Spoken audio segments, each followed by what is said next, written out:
Hi, welcome to Track Talk Live. My name is Leah, and I am here with Doug Hodgdon and Chooch Rivard. How are you doing today? Excellent. Pretty good. Great. I hope you're doing well as well. And today's topic is modeling with common household items. So we're going to be covering a lot of ground today. As always, I'll have an eye on the chat box. If you have questions, keep feeding them in, especially if they're right on topic. I'll try to slide them in as we're going. And we always fill the end of the hour with as many questions as possible. So keep filling those in on the chat box. Before we go any further, I know Doug has some photos to share with us. So why don't we jump into some of those? Yes, we certainly can. Yay! How's it going, Doug? Excellent. So I have been doing a little bit of traveling. I was in Raleigh, North Carolina, working with a friend of mine who's doing Chicago Union Station scene, and also with my local buddy in town here who is an S-scale doing basically the same thing, and they're both doing Chicago elevated trains, which is really a fascinating thing. So I have should be a picture coming up here to show. Well, anyway, okay, let me show you this one first. This is the Chicago scene of this is Don Roback's N-scale railroad in Raleigh, North Carolina. And the vertical section in the middle is Chicago Union Station. And he is doing all kinds of automation using JMRI, which is really fascinating. I mean, all the trains will be automated in and out of the station. The routing will be all set. It's really cool. And of course, he knows a lot about software. He figures out the software. And so he and I worked together for a long weekend here a couple of weeks ago. And this is the panel that you can put together with a JMRI Pro. And you can see that red line at the top there. That means that block is occupied. So if you have a train in any of the blocks, the schematic will light up in red. So you can follow the train around in the schematic, and also you can see the position of the switches on the schematic. It's really cool, and it's JMRI is free software that you can download. And if you can figure out software and you like working with software, this is so cool. And they also have a users group, so it's easy to find people who can help you if you're stuck. So anyhow, that's that one. Now let's go to the next picture here. Let's see what we got.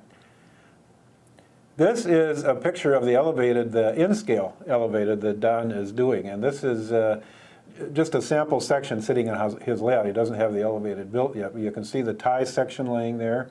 And he also has a Japanese drive for his elevated cars, and that elevated car is actually a 3D printed car from Shapeways.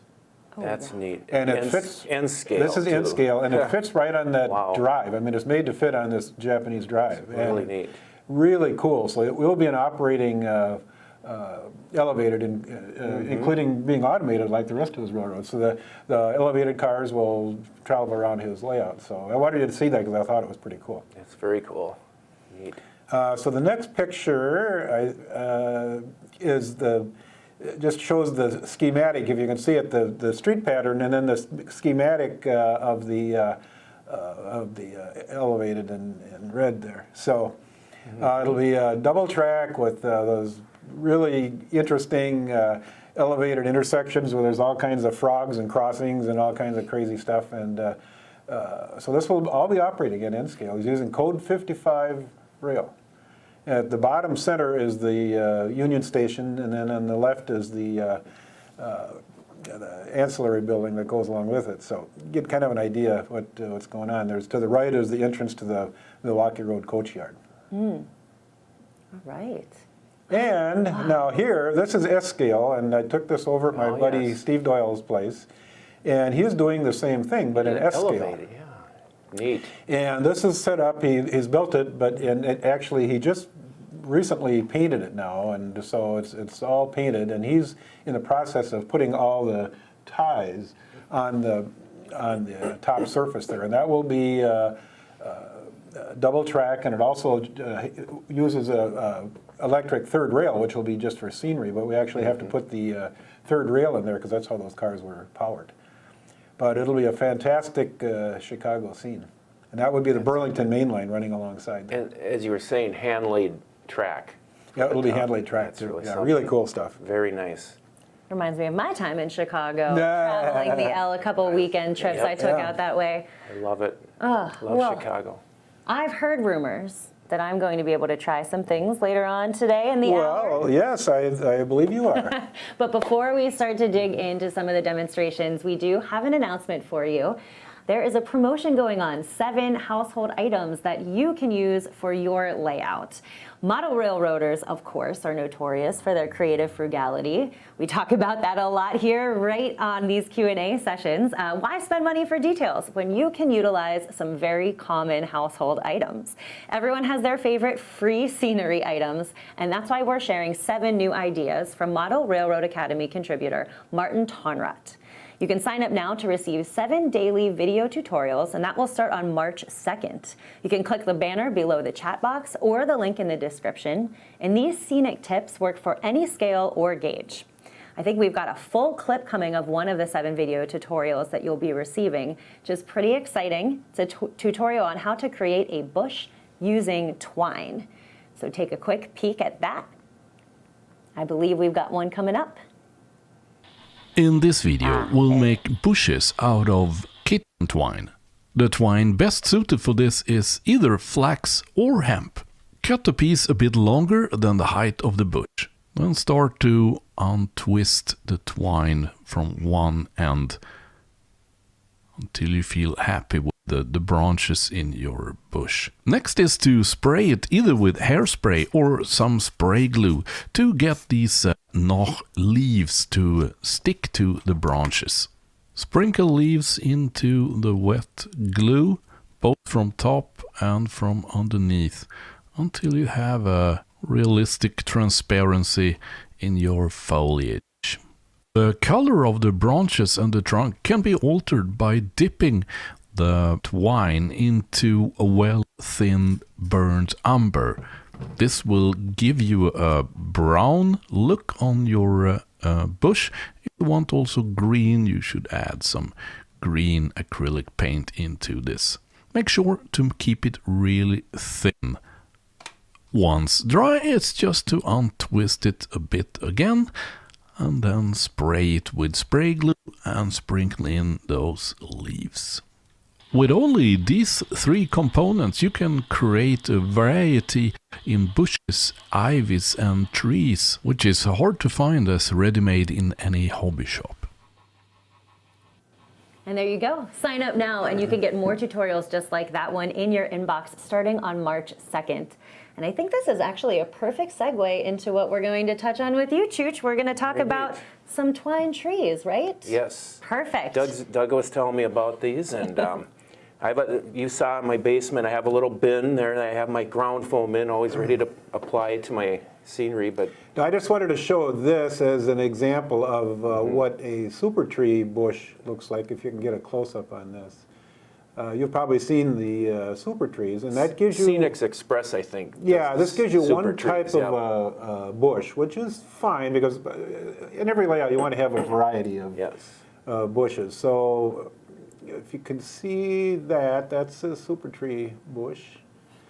Now, we're going to have Leah work on one of these. Now here is just a sample piece of twine, and then what I actually did to make it easier is that I glue the bottom, about a ½ inch with, twist it together and glue it with white glue, just so it doesn't come unravel in the bottom, because eventually that's going to be in the ground like so, and so you're going to have a hole in your layout to mount this thing. So now, Leah, I'm going to let you just twist this into some branches. Okay, I'm just peeling it apart. And I have an assortment of ground foam that we can use. I'm actually going to do this way. Oh, I'm really peeling this.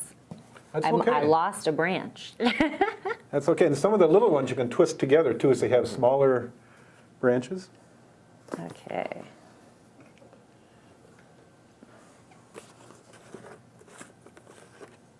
We might be learning the limits of my arts and crafts skills. But that's what I'm hearing. Well, this is something that's easy to learn, and You can't really screw it up. You can Well, always go back and. And this is basically There we go. free, and so if you mess it up, so what? Throw it Yeah. away and do Get another another That's one. right. So it's not like you're wasting a whole lot of time and money on this, but these things really look good, and There we go. you can Here comes some branches. actually use scissors then to trim it to, because you don't want all those branches the same length, so you can trim that to uneven length. How's that for a start? Yeah. Pretty neat. Okay. So just Little trim ground, some, little glue trim- and ground foam on Give there. it a little haircut. Yep, there, I'll Little hold it for you, Leah. haircut. Thank you. Let's do that. Yeah, don't want everything looking too even, like a. Oh, here, I was going to have you, let's see if you can do that. Yeah, that's got the idea. Yeah. Yeah, I like All it. right. And there's a little paper towel under there so you don't get everything all Yep. dirty. And now I have some assorted colors of ground foam and Where's your spray glue? There you go. 3M spray glue. Okay.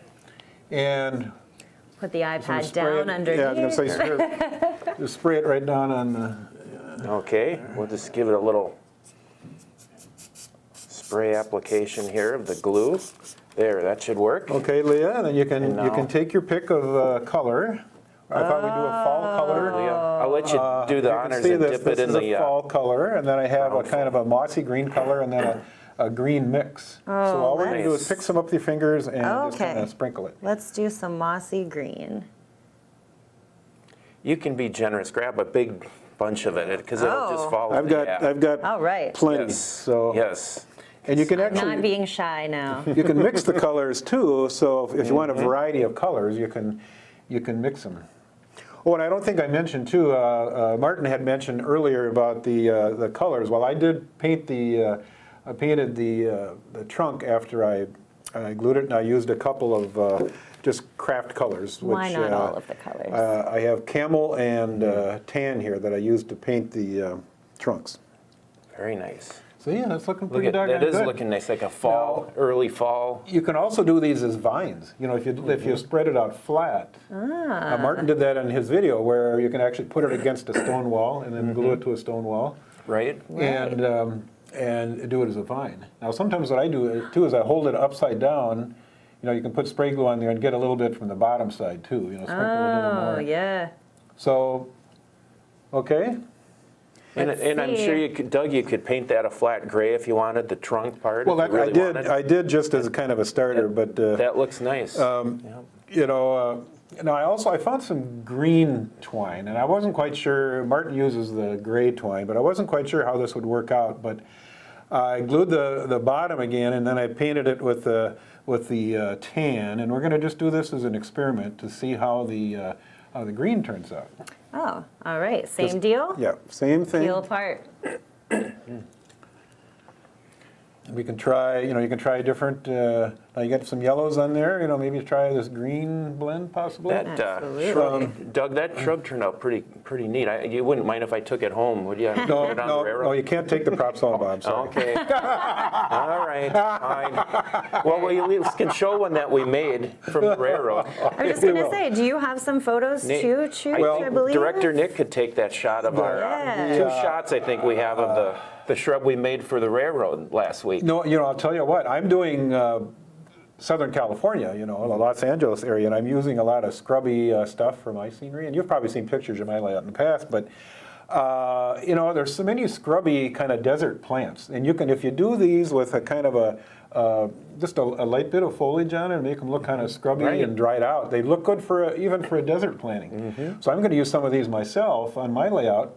I've used yarrowweed and I just you Yes. know, I'll go walking along the railroad track sometime, and if I see a good-looking weed, I just clip it off.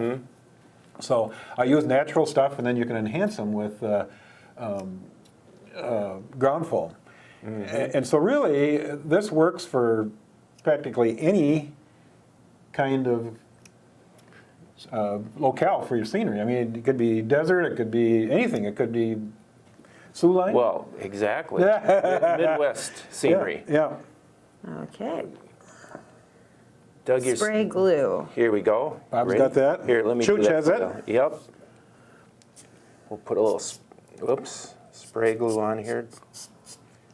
We don't need much. I like to use that Aquanet crummy cheap hairspray. Well, that's It what you use on your works hair, really isn't good. it? Oh. Ooh. That's a We're low getting blow, wasn't it, Leah? We're getting into it. All right, so this is the green twine here. And I'm using a little bit of that green first. And then we'll do some mossy. And see what we've got. Very nice. Okay. Got a little extra hanging off. So maybe I should have pared it down a little bit closer. Well, so you can cut the still bottom, cut the trunk bottom. part off, because part of it's going to go in your layout anyway when you glue it in. So you can cut Right. off, you can cut it off way down here. Yeah. So With that your it scissors there. stands up. Yep. Yeah.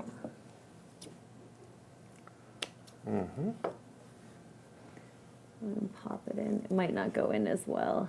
There. There. No, I I'd like have it. thought, I was going to glue 3 of these together and I forgot, but I just stuck these in a straw. Now, what would happen if you did this and you did 3 of them together and made it into a bigger tree? Now, this is just kind of loose in there, but what do you think about that idea?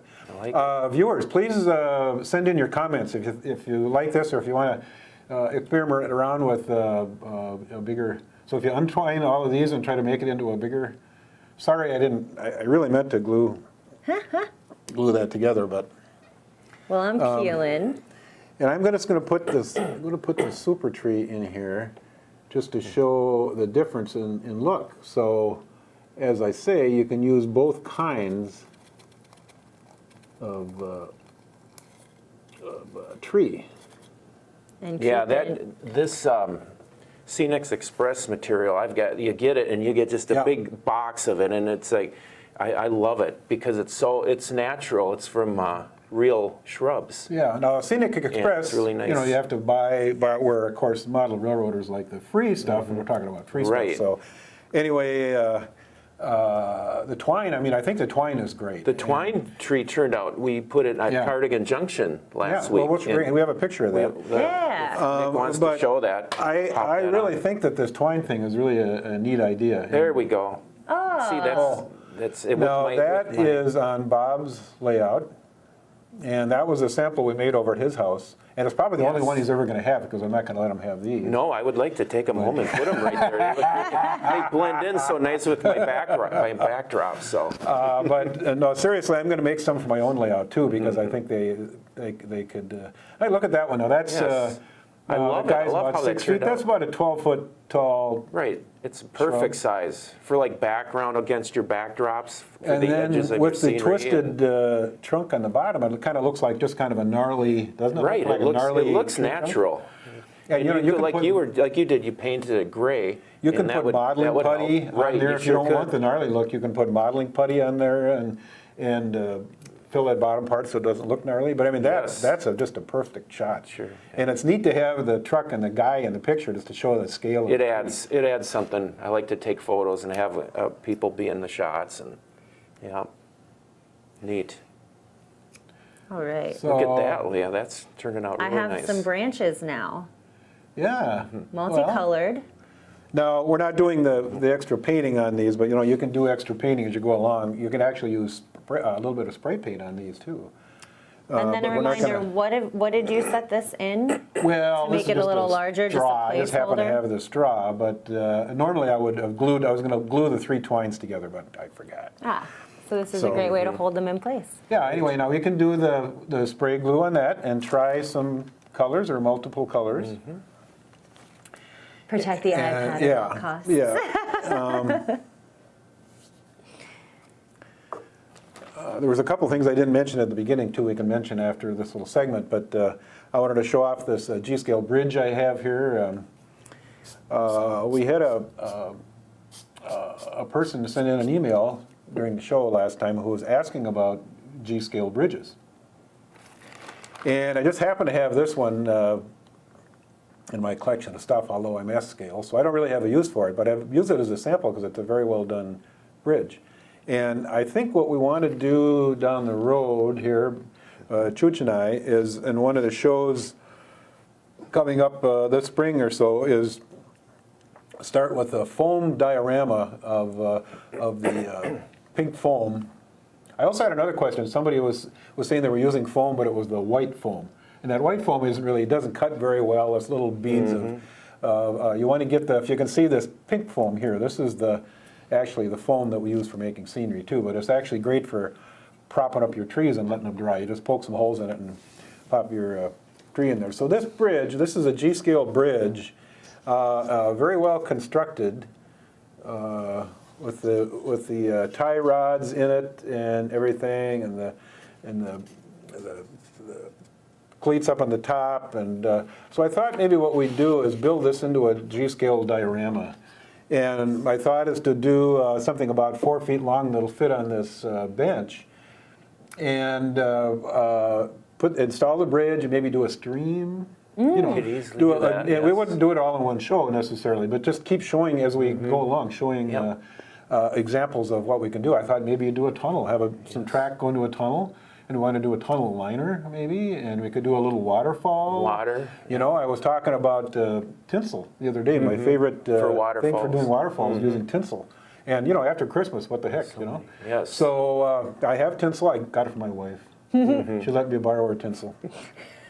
So anyway, a lot of cool things coming up. We'd like to have your comments about what you would like to see, things you have questions on, and we do have 6 more of these little shorts on modeling with household products. So keep in touch with us. Absolutely. Would you like me to slide a question in here? Let's do that. Let's get a question. We're going to start with one. This comes from Michael. Perhaps this question is off topic, but hoping you can help with it. I bought a Menards HO structure, and it has 2 rows of blazing cool white LED strips with 18 light chips. I need warm white, so I'm planning on painting those bulbs orange, but the big problem is the brightness. I've covered half of the lamps with black duct tape, and that helps some, but I need to get the other LEDs dimmer. I wrote to Menards, and their customer service rep told me that it is impossible to dim the LED lamp. They say the power supply should be 4.5 volts, so I bought a variable wall wart, which offers many voltages between 3 and 12 volts, and none of them make any difference.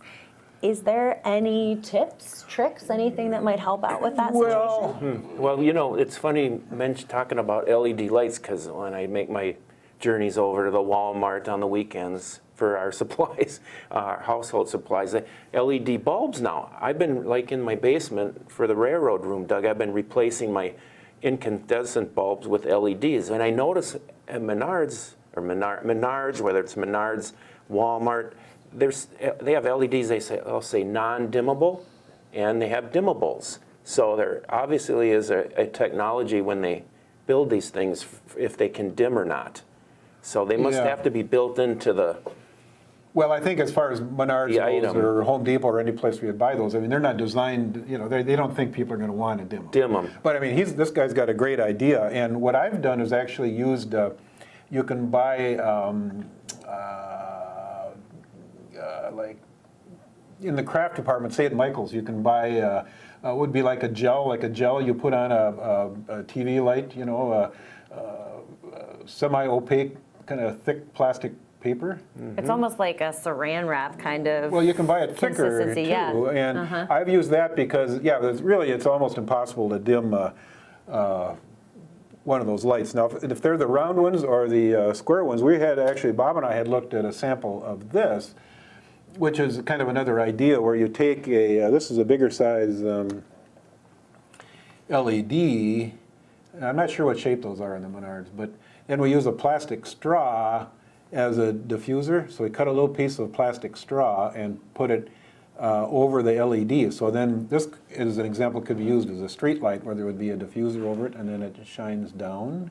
Yeah, So a Bob can lens- show that with his tester. A lens for the... But also this gel material, I would look at Michael's. You can buy this thicker gel material that you can actually cut into any shape you want.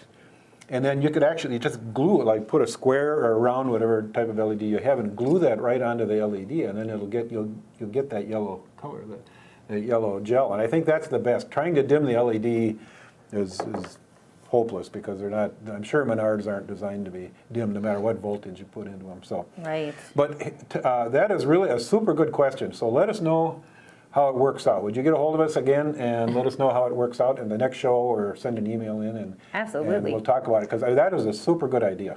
Well, here's my little, I have this, my trusty little LED tester, I call it. I've got a couple double A's in here.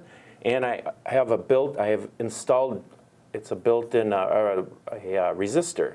So that all I have to do is hook up because an LED requires a resistor of some type, of some value. And I've found out through the years that the value isn't too important as long as you have that resistor. Otherwise, you're going to burn out your LED. So I'm going to test this out right now here, you guys. So it should light up. There we go. No, so that would be diffused. You know, hey, that's another idea. What you could do is, if you wanted to diffuse, But of course say he it'd be- had round LEDs, And you can could put see a- that light actually shines down onto that, well, or depending what he actually wants to do, you it's could put an pretty nice, opaque thing actually. in the bottom. right, for a So you- lens. to block off the light, A so the light prototypical. only comes out to the side, and you could diffuse it that way. In fact, you know, these straws, I don't have it on right now, but you go to your fast food places and these straws come in different colors. So that might be an idea too, if you could find an orange or yellow straw. Well, what this has my curiosity piqued, Doug, because I use a lot of these in my G-scale in the backyard for my street lights. Yeah. I Oh, use yeah, a yeah. metal Yep. pipe, and I solder one of the LEDs to the pipe, and then the other goes down the wire in through the pipe, and I use these for street lights out of my backyard for my lighting. I mean, that diffuser idea is really good. Now It's here very I have nice. a green straw. I don't have a yellow one with me, but you know, every time you go into a fast food place, look around and see what they've got, because it seems like every fast food place has a different kind of a straw. So, and then I found these, and this is kind of off topic a little bit, but I found these as a coffee stirrer. This is a flat straw, but it's actually two tubes in one. And I thought, well, you know, if you're running like wiring, some wiring LEDs, and you want to just use that bare wire and solder LEDs to the bare wire as you go through. Yes. So this, Here, I was gonna say, I'll hold it here for you. if people can see the what it is, it's a flat coffee stirrer with two holes, so you could run two wires down if you hold the end up a little bit. Anyway, so that I got miscellaneous stuff in here. I just thought I'd bring that up, but that's a pretty neat idea too. So, Well, Doug, as long as we're talking about the LEDs, if we can have, Nick, if you wouldn't mind taking my schematic here, live here, there we go. People, there you go. you shouldn't be afraid of LEDs. They're not a big deal. Now, this is a schematic I just redrew for myself to make it simpler, that when I wire, for example, my tortoise switch machines, you can see, like, all you do is come out of number 1 and number 8 of the machine and to a switch to reverse the polarity. Anyway, your LED, there's a plus and a minus. The plus is the longer wire. The minus is the short one. The minus is the one you want to put your resistor in line with. And you know, when I do an LED project, I consult my little schematic here, and it just makes it a little easier. you know, the neat thing with the tortoises too, and we're getting off track now, but the neat thing about the tortoise is that you can put the LEDs in series with the tortoise. Yes. The tortoise, the motor itself will act as the load instead of a resistor. So you can actually put the LED right in series with the tortoise, and then you can put say you use a red and a green LED, you can put the LEDs opposite polarity, like Exactly, you do. that's exactly and then how this depending on the polarity the tortoise is Yes. getting, that particular LED will light up. So I mean, that's really You know, a cool. At first, it's a cool little deal. intimidating, but when you do one, it's like, oh, I can handle this. I can put these in. Yep. So it's not a big deal. Yeah, that's a good. If anybody has questions on that, be sure. We to actually let us do know. have a Oh, great, question okay. similar. This is coming in from Finley. Finley says, I purchased an LED streetlight set from Hobby Lobby. When I wired it into my transformer, they came on, then went off and never came on again. Oh boy. What am I doing wrong? It could be a polarity situation with the LEDs, because sometimes if you reverse the polarity, right? Normally, when you buy a set of string lights, if they're string lights, they would have their own power supply. And the go polarity with shouldn't them, matter. but, Right. if they're LEDs, yeah, they will not work connected directly to a power supply. You have to use a resistor, as Chooch mentioned. And Hobby Lobby should be telling you that in the package, and say if you're going to hook these up directly to, say, a 12 or 16 volt power supply, you're going to have a resistor in there with them. So I'm guessing you may have burned them out. Now, the opposite That's thing my is, guess too, unfortunately. as you mentioned, Chooch, they could be hooked up reverse polarity. So an LED has to have correct polarity. So if you hooked them up and they didn't light up, try reversing the wires on your power supply and see if that helps. Right. We have a couple other questions that have come in as well.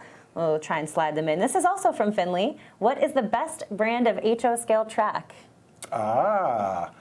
Well, for years and years and years we used Shinohara, and that was really good track. That was a Cadillac track. Well, and once again, it depends. Yeah. I like to say it depends, because if you're doing track for your staging yard, you're not going to be as concerned about the detail, the spike plates. Now, if it's on your finished scene, you're going to want to use something more like a Lampert, or now micro engineering is this kind of the gold standard, I think, for on scenery track on your scenes. And they sell various codes, code 70, code 55, but code 70, code 100. In microengineering, you can buy it That's also nice. pre-weathered too, which is pretty neat. Yes, that's a nice feature. The other one I was going to mention is Pico. I've used both of those, and I think they're really good. And so you can look at both of those and decide.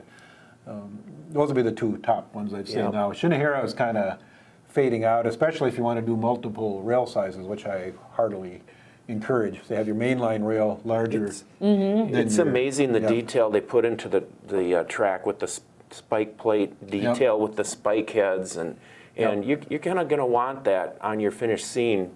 Like I said, Atlas, just regular Atlas flex track is fine for your staging yards and in switches. No, I have you talked about hand laid. I have hand laid track. I hand laid all my track on my layout using code 70 for S scale, which I think is really cool. But it's not really that hard. I used Fast Track switches. Fast Track makes switch jigs. You can make your own switches, or if if you'd rather have somebody else make them, there are people who will make switches for you, and then you just have to hand lay the track. But I really enjoy hand laying track with wood ties and all that. So that's another option too. And speaking of wood ties, if I can have Nick take my computer here, in 1 second, there we go. I have two shots there I can show you guys online here. When I was building my G-scale trestle around my pine tree for my backyard railroad, well, wouldn't it be nice if we get a day like this? That's going to be so neat. Because it's not like that now in my backyard. But now this is Marv Koenig, my friend. Oh, yeah. He's down in Florida, real happy right now. But he was helping me. He has a track bender, a rail bender. And my trestle is on a curve around the pine tree in my backyard. So we're bending our rail here. And now I'm going to show the next shot here. That's when I'm building my trestle. That was my helper at the time there. He's my supervisor. But yeah, I'm totally hand building this trestle. And I actually hand laid my track on my trestle. I cut the ties and Nice. put the ties there and put the rail down, spiked the rail down. G-scale, it's kind of important, I feel, to have that. What kind of wood did you say you used? This was from a cedar. Cedar. Cedar fence boards from Home Depot. Well, that would be and good. I cut them on a table saw. Cedar should be good for outside. It's perfect for outside, yeah, and it so- weathers, and it looks, even though it, now I stained it, as you can tell, I'm actually staining it just to get it ahead of time, get the look of a, Right. but if you leave your in about a year, it'll weather into a nice gray on its own. So I've built trestles like that where they actually naturally weather, so. I like your dog watching you. Well, like I said, he was my supervisor, so he did a good job of that. Kept me in line.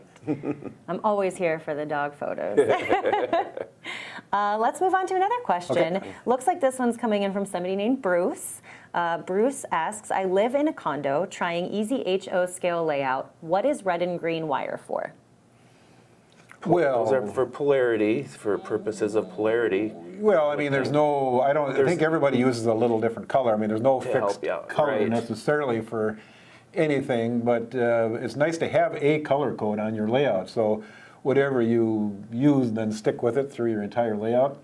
Yeah. And I did that even on big layouts. I had multiple colors of wire, and I would actually buy wire at an electric wholesale place, and you could buy wire and they would stripe it for you, stripe the wire, the striping machine, and so you could have multiple colors and you could have striped wire. And yeah, it's nice. It's nice to, when you're wiring, to be able to have a direct knowledge of what polarity you have, because that's very important. If you're wiring one side of all of your rails to one conductor to be negative, you're going to want to have like for instance, I use black wire for that. Yep. And you can use any other color for your positive.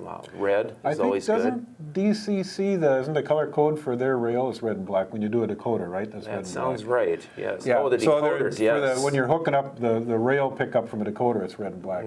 But anyway, the idea is that, you do this wiring, and then 10 years later you go under your layout, you want to do something, what in the heck is all this wire? Exactly. So it's nice to have, and then label it. I like labeling too. We'll have to talk about, too, speaking of decoder installations, we'll have to, because I've been installing a lot of decoders, so. Yeah, we'll certainly get to that, and in multiple scales. And I do want to talk about air wire. Yes, that's what Marv uses, and he got me turned on to that. Now I use air wire in my backyard. As the weather gets better, there'll be a lot more people who are interested in doing outdoor stuff, and so we want to get going in that outdoor stuff. Well, in fact, here, real quick, Nick, if you don't mind, take one more shot here. That's my finished trestle. That looks great. That's my G scale in the backyard, and great. And it's so fun. I call that's my escape from my basement in the nice summer months. Gets me out of the basement. So. Well, that's kind of with me because I have my layout in my garage, and I have a heated garage. But then in the summer you can just open up the garage door and you get the fresh air and everything. Yes. And it's really great. It's like working outside. Fantastic. Ooh, let's go back to trees for a second. Okay. We have a question from Mark. If we create a very tall tree, recommendations for making the trunk/tree more sturdy? Well, tell you what. Well, I would use a different material. You're going to have to look into something like the sage materials. You talked about finding stuff on the stuff you see in nature. You really don't see sage much around this area. That's out in the desert out west. I remember back in the 80s, I had my Tornado, and I loaded the back window up with free sage material, the stuff that they charge a lot of money for here if you buy it in a hobby shop. But the sage looks like natural tree trunk, and it's a perfect structure for making a tree. In the variety, that's what I'm saying, having a variety of stuff. Now, what people have done for a bigger tree is you use a heavy gauge stranded wire, like, I could tell you what gauge that would be, like the type of wire, like number 6 or 4 gauge wire. Very heavy wire, like the wire they'd wire your house up with from the telephone pole, Right. A lot of strands. And you can do the same thing with that as you do with the twine. You can actually undo all those strands, and it's a lot more work because there's a lot more strands. Some of the tree articles I've seen through the years to make trees from the wire armature material, and they'll put the putty on the trunk and make the trunk so you don't see the wire twisted. You put putty and you make the putty look like bark, painted. Phenomenal way to do trees. In effect, if somebody wants to do that, we could actually do that maybe for another show coming up. We could get a piece of that wire. You could probably go over to, over to a place like Home Depot and just buy, 3 feet of that wire or something, that heavy wire. But if somebody wants to try that at home and send it in and let us know, we will try to make a note of it and do it ourselves too. But that wire, that was common. I mean, that's been common for decades. That heavy gauge wire. But we should show that too sometime, how to make the trees with the bigger material. Taller trees. Yes, the taller trees. Well, now that I've perfected pine technique, I'm ready to move on. this is something crazy, but as long as we're talking about this stuff, this is a sponge. That Oh, yes, I have some of that. And it's a real heavy, coarse kind of a sponge. And you can make bushes out of this stuff as well. Like a hedge. Just kind of a wiry thing, and you can cut it to shape and then use spray glue and put ground foam on it and all that. So I happened to bring that with me, so I thought I would show it. Oh, we have a question coming in from Quebec. Aha, good. From Danny. I use pink foam as my base for my layout, then woodland scenic for roadbed for my end scale layout. But the sound of the rolling stock and the locomotive is still too loud. What can I do to reduce the sound? Well, you know, that is a bit of a problem with foam because it acts kind of like a speaker cone. And, you know, you can put curtains around the underside of your layout to kind of muffle it from that standpoint. But then also what you can do is on the top surface, before you put your track down, use cork or sheet cork or N-scale cork roadbed. Maybe you want to use the N-scale cork roadbed for the main line, and then just by, like, say, 8-inch sheet cork for You could the use yards. cork, or another material is that Woodland Scenics makes that foam road bed. foam road and bed. that might Yep. help. I have some scenes like that too, where I have the track is laid right onto the foam, and it's, I guess then I'm when you accepting are- of the noise that it makes, because I guess I don't mind it. When you are ballasting, you want to use I don't. matte medium rather exactly. than white glue, because white glue will dry hard and conduct the sound. And so if you use matte medium, it'll dry kind of rubbery and then help muffle the sound. Yes. Perfect. Makes So we had a sense. chance to use our sign today. I Perfect. know. We actually have a little comment coming in from Tom, so keep the conversation going in the comments. This goes back, this is just an answer to a question we already covered, but slightly biased living in Europe. Tom says, Pico track is the best looking and the easiest to work with. Microengineering is hard to come by here, and it's hard to form and keep in shape while gluing. Well, Those are very good comments. Yeah. If you're European, Pico is European, so if you're modeling a European model railroad, that would be perfect. And that Pico flex track is kind of stiff, especially if you use the weathered. Yes. You have to be very careful bending it because they have scale spike heads on I it. like Pico turnouts. And, They're very yeah. well made too. Yeah, and so the little spring. not Pico, microengineering. I mean, the microengineering is very scaled, very delicate looking track, but the spike heads are very small, and if you try to bend it too much, you can break those Yes. spike heads off, and especially if you buy the microengineering weathered, because then it isn't as slippery. The rail isn't as slippery as the other. So two very good comments. Very good. Doug, were we going to talk about the straws today, the straw pipe loads? Well, we certainly can. How much time? Let's see how much time we're doing here. How are the We've questions got a going? little, we got one more comment that has come in Okay. about the battery. If we Okay. wanted to cover that quickly. It's mostly coming in from Edgar. Great idea from Edgar. Use a coin battery, 3 volt, to test LEDs instead of the battery box that you're using here. The LED goes down the front and back of the battery. That makes No sense. wires to No attach. wires. Yeah, Okay. very smart guy out there. nice. Very good. This is why it's great. Keep on sending your questions in and chatting with each other in this chat box. We can move into the straws a little bit too while some more Okay. questions come in. We've got about 15 minutes left to keep chatting through some of these ideas. Ooh. Well, I just wanted to show off my load. Bob hadn't seen this load before, and I didn't have it. For some reason, I didn't take a picture of it in a car, but I did show this on a previous Track Talk Live. This is a load that I made using straws that were the bigger size straws that I got from one of my favorite fast food places. But I didn't want to use the straw by itself. I wanted to put like a mounting flange on the end, and so I had these. These are little sheetrock wall screw anchors, like that. And it just so happened that here's the right straw. So it's a little bit bigger. Some straws are different diameters. It's a little bit bigger straw, but as you can see, that anchor just went perfectly into the straw. Makes a nice flange. So yeah, it makes a nice flange on the straw, and then I cut the pipes to length and mounted them so they weren't all together. So they're all the pipes are the same length, but I kind of so the laid them so the flanges weren't right butting together. So the flanges are kind of Yes. offset, as you can see from the side there.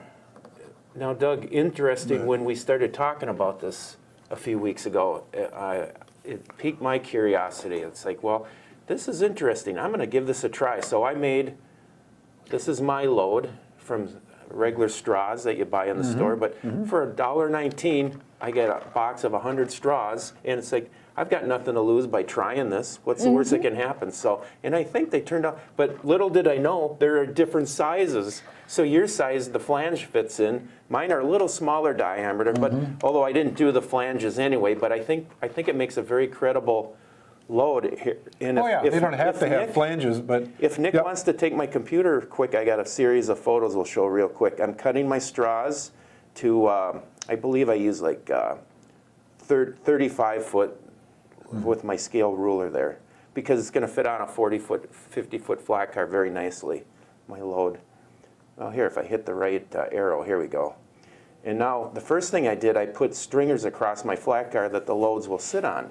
And here I'm using my little wire L-shaped brackets that'll go right into the stake pockets. That'll make my load be removable for making the flat car empty. So here's my little stringers. There, I'm cutting all my straws. Now, I had a bit of a challenge figuring out how to glue my straws, so what would hold the straws together.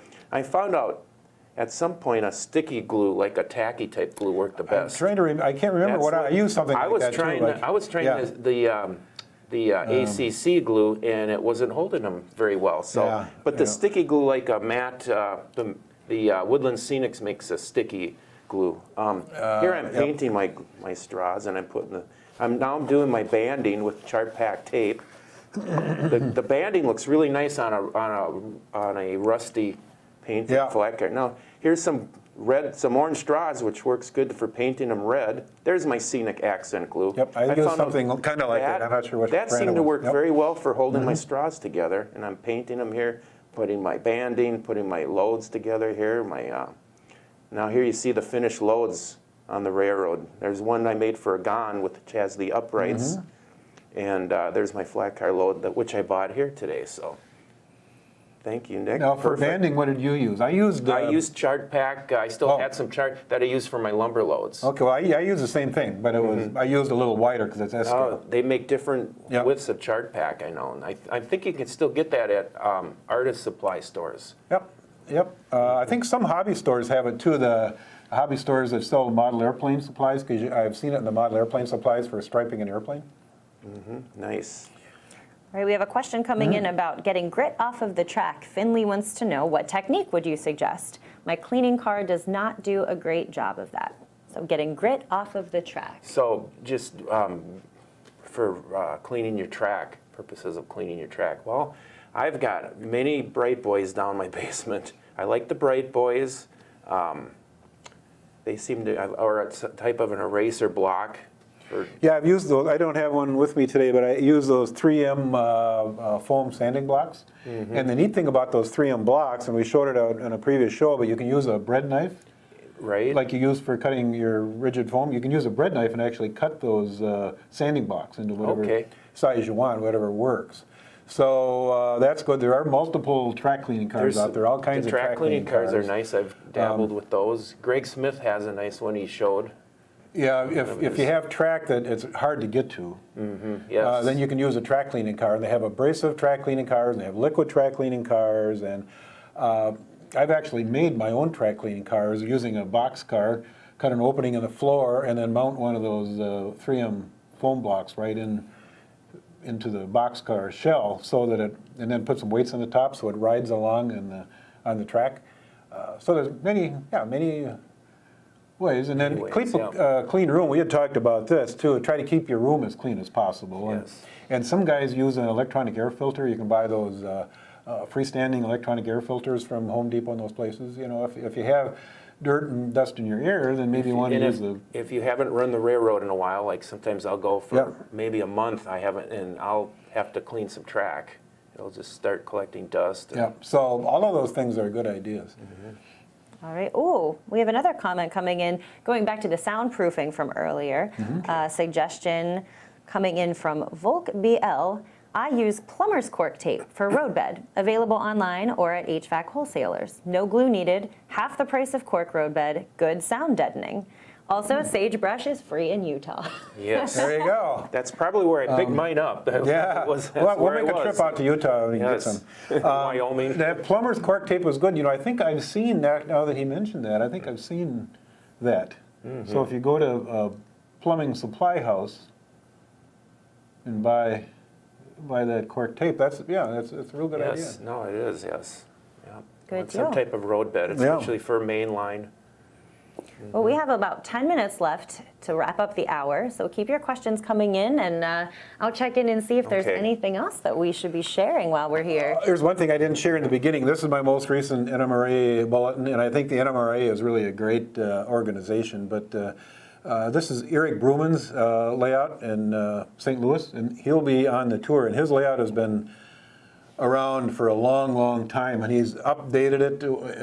It's kind of following contemporary railroading. So he started out with early diesels, and now he's running modern diesels. But I'm kind of interested in this. This convention is July 12th through the 18th in St. Louis. I'm interested in how many people are planning on going. I'm thinking about going myself and maybe putting a MRA group together and doing some things. So Nice. Yeah. anyway, just let us know if you're going to the NMRA convention. That sounds great, and it'll be nice and warm by then. Oh, for sure it will. Yeah, July. Yeah, in July. Chooch, anything you would like to share? Yes. Let me just rename this real quick, because then I can take them. I can have Nick take these, and we'll show them all in a row here.